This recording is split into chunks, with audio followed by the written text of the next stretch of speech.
Keep in mind, folks, this is a quick video tour, not a review.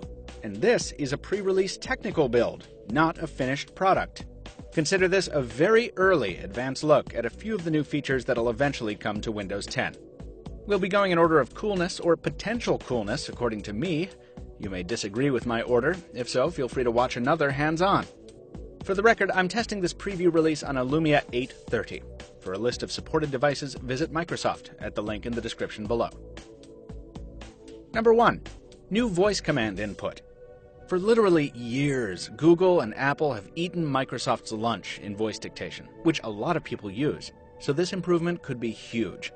Microsoft sticks to its guns in technique here. You can't manually do punctuation by speaking period, comma, exclamation point like you can on other platforms, but at least the parsing seems to be improved. Cortana doesn't really get punctuation yet.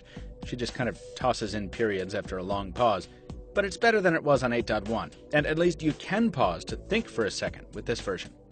Also, as I'll keep reminding you, this is just the technical preview. Number 2. Action Center changes.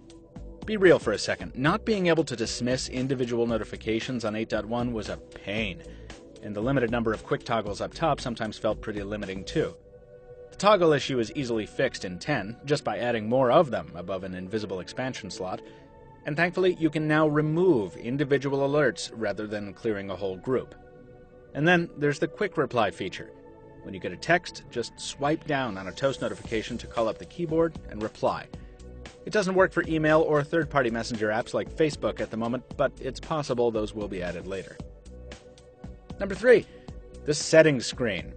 Hey, remember that endless list of identical-looking options with nary a hint of iconography or categorization? Well, it's gone now. And holy hell, is it easier to find things. Also, there's more granular control over things like brightness. It might have taken you 5 years, but bravo, Microsoft. Number 4. The keyboard cursor.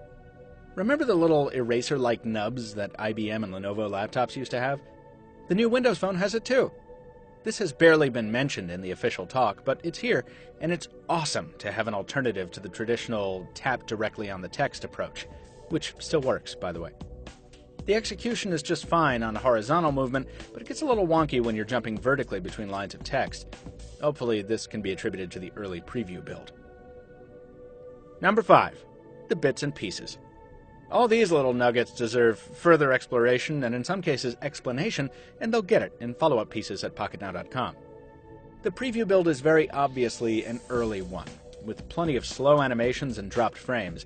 That's no surprise, and I expect it to get fixed going forward, but there are also big aesthetic inconsistencies.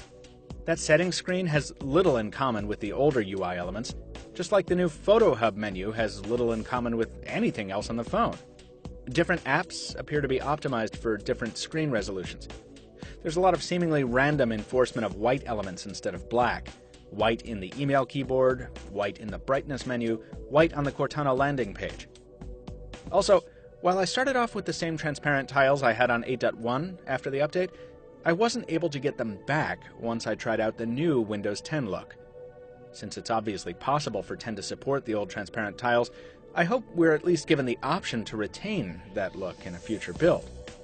And hopefully, the cosmetics will get more unified as we go forward. I'd hate to think that this way out of the way location for overflow handles will become standard on Windows Phone, as it regrettably has on iOS and Android. Hey, you may have noticed I'm missing a few headliners here. While the Lumia camera has indeed replaced the old Microsoft camera as the default shooter, other upgrades like the new browser, new maps, and the new Office and Outlook apps are absent from my 830.